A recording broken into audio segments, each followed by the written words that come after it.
Selamat sore, Bu Hilda. Selamat sore, Pak. Kembali kepada podcast Literasi Hukum. Oke. Bu Hilda, kita tahu kalau Ibu Hilda kan sebagai dosen Oke, Pak. di Fakultas Hukum Universitas Jakarta. Oke. Boleh cerita-cerita dong pengalaman Ibu sebagai dosen di Fakultas Hukum Universitas Jakarta? Ya, terkait masalah pengalaman ya, Pak ya. Iya. Sebagai dosen tentu saya mulai bergabung sebagai dosen Fakultas Hukum di tahun 2021. Banyak hal yang saya temukan baik dari sisi pengalaman, pembelajaran, sisi bagaimana kita bisa memahami siswa didik kita, Pak. Iya. Ya, kurang lebihnya seperti itu. Jadi sebetulnya dosen itu sebagai profesi ya Bu ya, tentu sebagai hal yang perlu menjadi nuansa pendidik yang memberikan wawasan atau keilmuannya terutama di bidang hukum ya. Karena kondisinya dosen hukum itu kan berbeda dengan dosen dari fakultas lainnya ya. Kita diajarkan ya, misalkan dari pengalaman begawan hukum ya, Socrates ya. Jadi Ibius ubi societas ya. Di situ menyatakan bahwa di mana ada masyarakat, di situ ada hukum yang berdiri. Nah, lantas bagaimana pandangan Ibu terhadap hukum itu, mengapa perlu di masyarakat? Ya, terima kasih ya Pak ya Peter, selaku senior saya juga nih, panutan saya juga sebagai dosen di Fakultas Hukum. Bagaimana sih kedudukan hukum buat di masyarakat kita ya Pak? Betul Ibu. Ya. Tentunya kalau misalkan urgensinya hukum buat kita, pertama kita ketahui memang hukum kan sebagai pengatur tingkah laku atau perbuatan individu ya Pak ya, maupun kelompok. Kalau misalkan kita implementasikan di ranah pendidikan, tentu tidak hanya kegiatan pembelajaran secara teoritis Pak, namun secara praktis pun sudah kita harus wajib terapkan, karena nanti untuk mempersiapkan anak-anak didik kita juga untuk nanti ketika outputnya sebagai sarjana, tentu mereka siap menghadapi tantangan besar nanti ke depannya, tentunya sebagai yang memiliki kompetensi di bidang hukum. Untuk diimplementasikan ilmu betul. masyarakat. Betul. Dan kemudian apa yang nanti didapatkan secara teoritis maupun praktis di dalam lingkungan pendidikan, tentunya dia bisa terapkan di lingkungan masyarakat dan mendorong kesadaran hukum di lingkungannya masing-masing. Betul. Iya. Jadi demikian. Ketika masyarakat yaitu menjadi mahasiswa ya tentu nanti akan memahami tentu terhadap namanya isu ya atau problem ya, untuk dia dapat menciptakan solving problem tersebut ya. Iya, betul Pak. Oleh karenanya memang masyarakat harus ya untuk menempuh pendidikan tinggi ya. Terutama kalau kita kan bergelut di bidang sosial, tentu social legal kita bermain ya untuk masyarakat memahami aturan ya, apalagi masyarakat secara sosial ya itu bersentuhan dengan kondisi peraturan daerah Pak. Terutama di kehidupan sosial. Belum nanti masyarakat dihadapi dengan tindakan action kriminal kan. Betul Pak. Dengan perkembangan digital yang amat sangat pesat ya. Ini kan menjadi ranah tantangan sendiri bagi masyarakat buat kita semua Pak. Jadi menurut Ibu bagaimana masyarakat ini agar supaya bisa untuk memahami hukum ya sebagai aturan, yang bahwa aturan itu kan bisa melarang membatasi kegiatan dengan adanya teknologi yang sangat amat canggih ini. Iya, betul Pak. Terima kasih Pak ya Peter ya. senior saya ini luar biasa pertanyaan-pertanyaannya. Suka berlebihan Ibu. Baik Pak, kalau misalkan masyarakat bagaimana sih biar bisa kenal tentang hukum? Karena sekarang kan masyarakat tidak semuanya bisa kuliah ya Pak ya, kuliah hukum tidak semuanya. Pertama, ada beberapa media-media pembelajaran, tidak hanya di media sosial, Pak. Yang sekarang banyak konten-konten edukasi yang dibuat oleh salah satu kawan-kawan mahasiswa atau dari praktisi-praktisi hukum.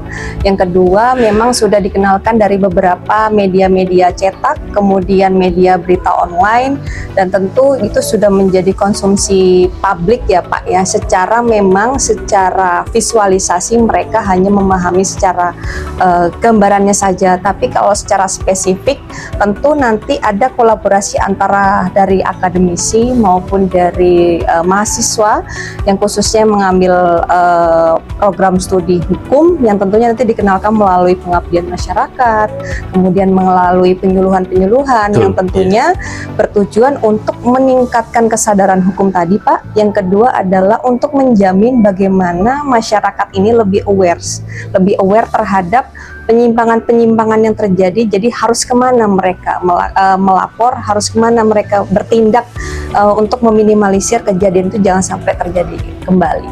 Iya. Demikian Pak. Saya sepakat apa yang disampaikan itu. Memang ya, kita yang menjadi pekerjaan sangat amat menyita perhatian ya, terutama banyak amat dari mulai anak-anak. Betul Pak. Yang tentu kalau kita kategorisasikan belum cakap untuk berhukum, tetapi mereka sendiri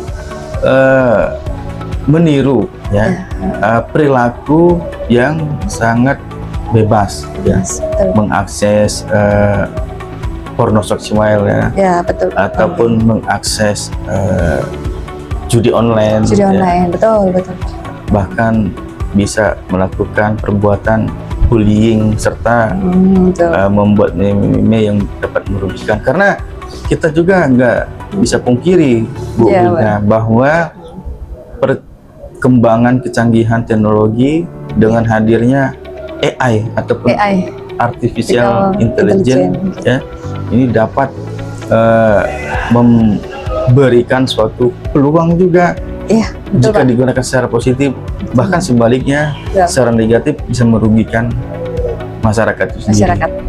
Lantas bagaimana pandangan Bu Hilda terkait fenomena tersebut? Makasih lagi. Wah, ini akademisi senior saya Pak, yang luar biasa, nggak usah diragukan lagi ya. Kita acungkan jempolnya. Kalau saya punya jempol 5, saya kasih 5 ya. Jadi terkait dengan adanya kehadiran AI ya Pak ya, di lingkungan sekarang yang bisa dipraktekkan di segala lini. Untuk AI memang ada plus minusnya Pak dosen terkait masalah bagaimana tergantung dari sisi individu maupun kelompok itu memanfaatkannya. Karena kita ketahui kalau misalkan artificial intelligence digunakan untuk kegiatan akademik, tentunya perlu difilterisasi ya Pak, perlu dipilah-pilah kembali, karena ini sistemnya kan ada yang digunakan untuk kecurangan. Ada yang plagiasi, namun membuat mahasiswa ini lebih kurang intensitas dalam belajar karena terlalu mudah dengan menggunakan AI. Tapi di sisi lain, kalau misalkan kita manfaatkan dengan baik, AI di sini juga bisa membantu kawan-kawan semua kan menemukan segala sumber yang memang belum tidak diketahui, tapi lebih mudah untuk mendapatkan itu. Kedua, untuk akses tidak hanya di bidang akademisi Pak, namun untuk AI ini bisa membantu segala pekerjaan operasional rumah tangga maupun kegiatan kehidupan kita sehari-hari. Makanya semua tergantung dari pertama cara kita memanfaatkan penggunaannya, kedua bagaimana kita memiliki etika dalam melakukan digitalisasi. Tadi Ibu menyinggung soal akademisi, bahwa setuju tidak Ibu kalau apabila mahasiswa di dalam mengerjakan skripsinya atau tugas akhirnya dia mengandalkan sumber AI. Sumber AI. Nantinya kan ini secara sosiologis ya, ini menimbulkan bahwa mahasiswa itu tidak lagi menggunakan critical thinking karena dipermudahkan oleh yang namanya AI tadi atau robot tadi yang membantu untuk mencari bahan-bahan dasar pembuatan skripsi. Bahkan bisa jadi menggunakan AI itu skripsi udah langsung jadi dari sistematis bab 1 hingga referensinya seperti itu. Iya. Kalau masalah setuju atau tidaknya Pak, kembali lagi saya bisa dibilang tidak menyetujui ya Pak, karena kita flashback di zaman kita mungkin ya Pak ya Peter, Pak Peter juga senior saya yang sebentar lagi mau jadi doktor ya. Pasti kita sudah punya tantangan ya Pak waktu mengerjakan skripsi tesis itu manual sekali Pak. Kita nyari sumber citasinya pun langsung kita ke perpustakaan. Nah, sedangkan kita di sini untuk ngetik tidak ada namanya kita kopas ke internet, sumbernya sangat minim, dan sekarang bahkan mahasiswa pun tinggal satu klik saja sudah jadi satu skripsi dalam kurang lebih tidak sampai 1 jam.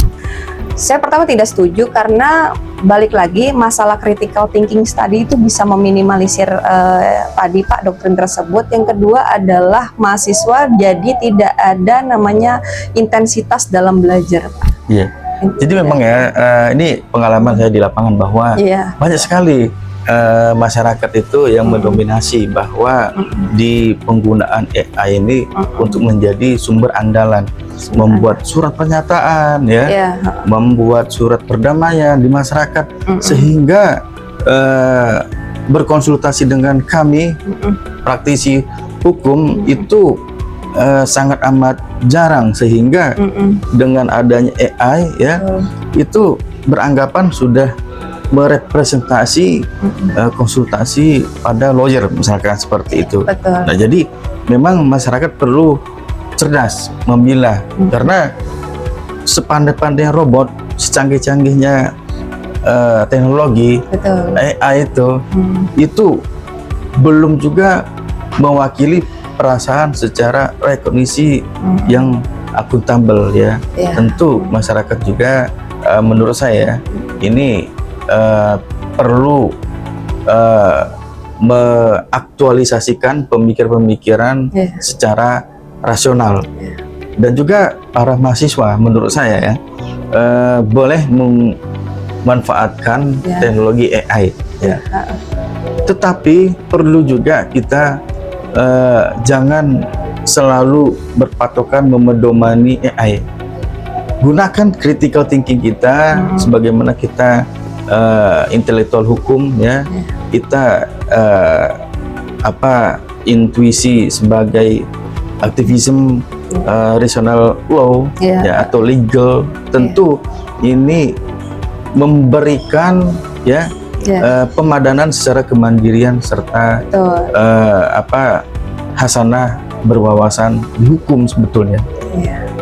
Jadi harapannya kalau saya jadi AI itu bukan sebagai patokan 100% penyempurna di dalam kebutuhan hukum di masyarakat ya ataupun di akademisi.